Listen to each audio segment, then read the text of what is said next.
여기 나와서 인사하시죠. 예, 나왔습니다. 예. 이렇게 인사부터. 손을.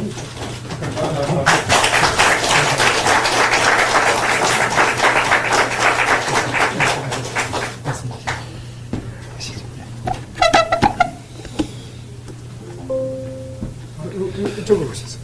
이쪽으로 하시고. 제가 옆에 있겠습니다. 여러분, 깜짝 놀라셨죠? 제가 여기 나타나서. 저는 오늘 김문수 대통령을 만드는데 조금이라도 도움이 될까 하는 마음에서 이 자리에 나왔습니다. 나락으로 떨어져가는 대한민국, 그 살려야 된다. 이러한 절박한 마음을 갖고 나왔습니다. 제가 없는 힘이지만 조금이라도 도와야 되겠다는 생각으로 이 자리에 섰습니다. 저는 정치를 떠난 사람입니다. 산에 다니고 친구들 만나서 막걸리 마시고 책 보고 또 그동안 소홀히 했던 집안일도 좀 돌보고 이러면서 편안하게 살고 있습니다. 그런데 나라 걱정은 날이 갈수록 심해집니다. 아닌 밤에 홍두깨로 계엄이 선포되고 나라는 전체 탄핵 국면으로 뒤숭숭하고 대통령은 파면되고 다시 대선까지 왔습니다. 경제 피크 코리아로 지금 낭떠러지로 떨어지고 있습니다.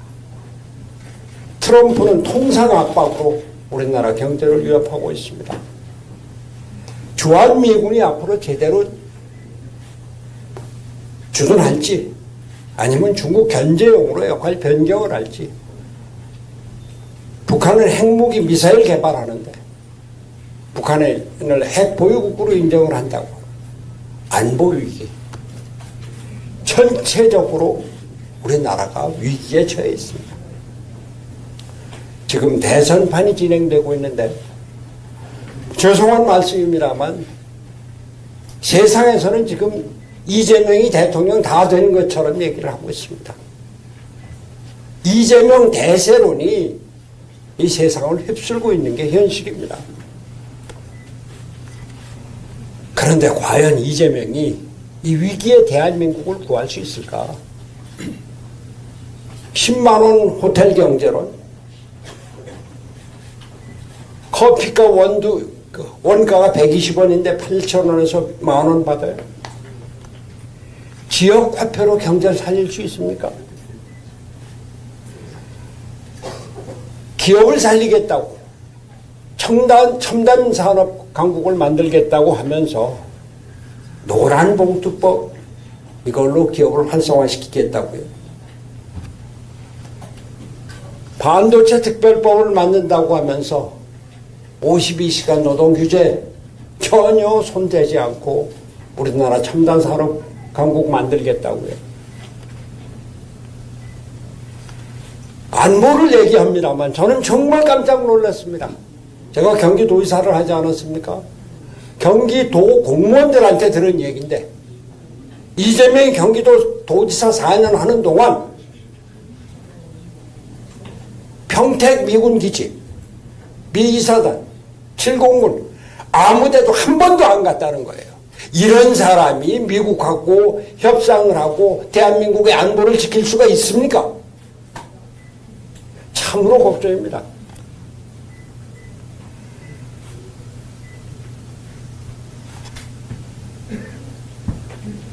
제가 솔직하게 말씀드리겠습니다. 저는 김문수 이전에 한덕수를 주시했습니다. 이 자리에도 그런 분들 꽤 많이 있을 겁니다.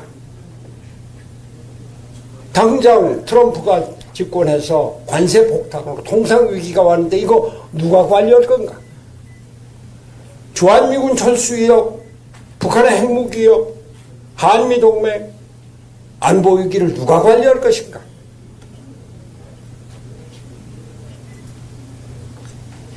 그동안 관직 모든 것을 다 하고 대통령 권한대행까지 하고 이런 사람이 그래도 대미 협상 능력이 있고 경제 위기 관리를 할 능력이 있을 것이다.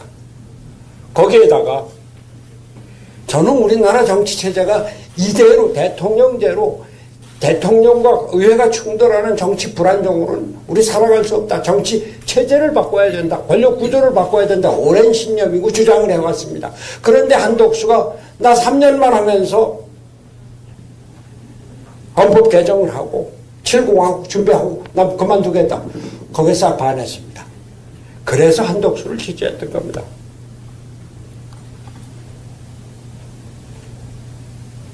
이제 우리는 87년 체제를 청산하고 7공화국을 만들어 나가야 됩니다. 그 준비를 해야 됩니다.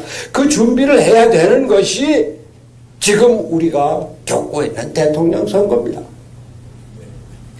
그러나 여러 가지 과정, 말썽도 있었습니다. 어쨌건 단일화 과정에서 우리 김문수가 승리했습니다. 대단한 사람이에요. 이 김문수의 의지, 아주 놀라운 집권 의지, 그것을 뚫어내는 추진력. 사실 제가 김문수를 잘 알지만 놀랐습니다. 김문수가 단일 후보로 사실상 단일 후보가 확정이 되고 그날 오후에 저한테 전화를 했습니다. 도와주십시오. 선대위원장을 맡아주십시오. 나는 그야말로 여기까지다. 내가 할 역할이 아니다. 그 한쪽에는 사실 김문수에 대한 탐탁하지 않은 감정이 남겨져 있었습니다. 그런데 이제 대선 열이틀밖에 남지 않았습니다. 제가 어떻게든지 이 나라를 구해야 된다. 이 나라를 구하기 위해서는 그래도 김문수밖에 없다 이런 생각을 하면서 어떻게 돕지 생각을 하다가 어제 저녁에 YTN 방송에서 대담을 하고 그리고 생각을 했습니다. 이렇게 이재명한테 정권에 가서 나라를 맡길 수는 없다. 김문수가 경기도지사 잘하고 청렴 결백하고 아주 직선적이고 그리고 확고한 의지를 갖고 있는 김문수밖에 없다. 더 끌지 말고 이제 나가서 돕자. 어젯밤에 결정을 했습니다.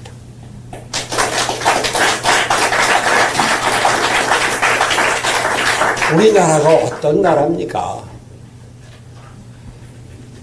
6.25 전쟁 거치면서 세계 최빈국에서 10대 경제 강국으로 발전했습니다. 박정희 전두환의 군사 독재를 뚫고 일어나서 세계 최고의 민주국가를 이룬 나라입니다. 저희가 어렸을 때 쓰레기통에서 무슨 장미꽃이 피어나냐 이런 얘기 듣고 그런 조롱을 받으면서 세계인이 선망하는 문화 강국을 이룬 나라입니다. 이런 나라가 이제 낭떠러지로 떨어지게 되고 있고 떨어지고 있습니다.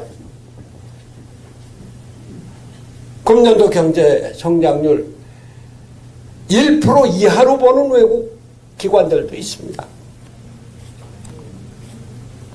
이번 대통령 선거, 이번 이러한 위기에 대한민국을 살릴 지도자를 뽑는 선거를 해야 됩니다.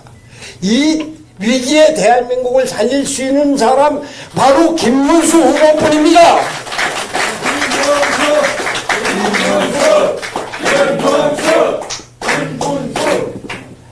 김문수 후보 본인이 좀 아까 말씀하셨습니다만 경기도지사 제 후임입니다.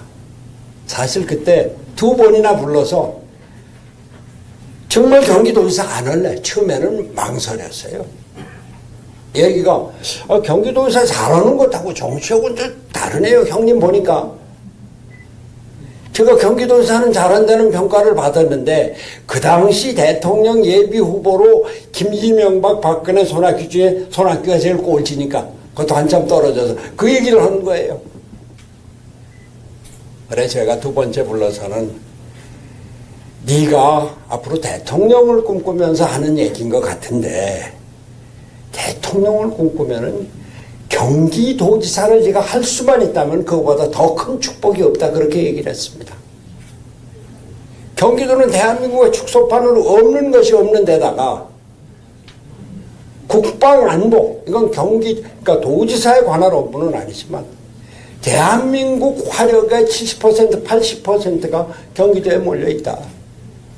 연말에 군부대 위문을 가려고 하면은 지휘관이 삼성장군 이하 부대는 갈 엄두도 못 내게 그렇게 부대가 많은 것이다. 미 2사단, 7공군사령부, 한미연합훈련 때는 라포트 대장이 때 연합사령관을 했는데 그분하고 같이 포천이죠. 동두천에 직접 그 훈련을 참관을 하면서 미 2사단 그 상황실에도 들어가 본 사람입니다. 그런 얘기를 해주고 여하튼 도지사를 했는데 도지사 잘했습니다.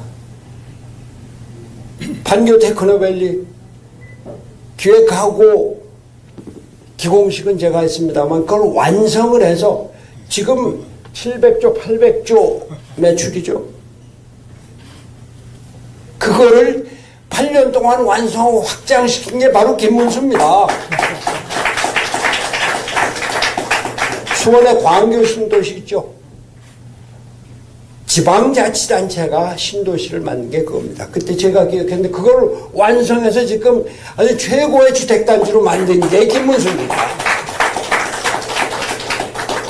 주한미군 동두천에서 철수해서 어디 갈 데 없을 때 평택에 500만 평을 만들어서 여기 국제도시를 만들겠다.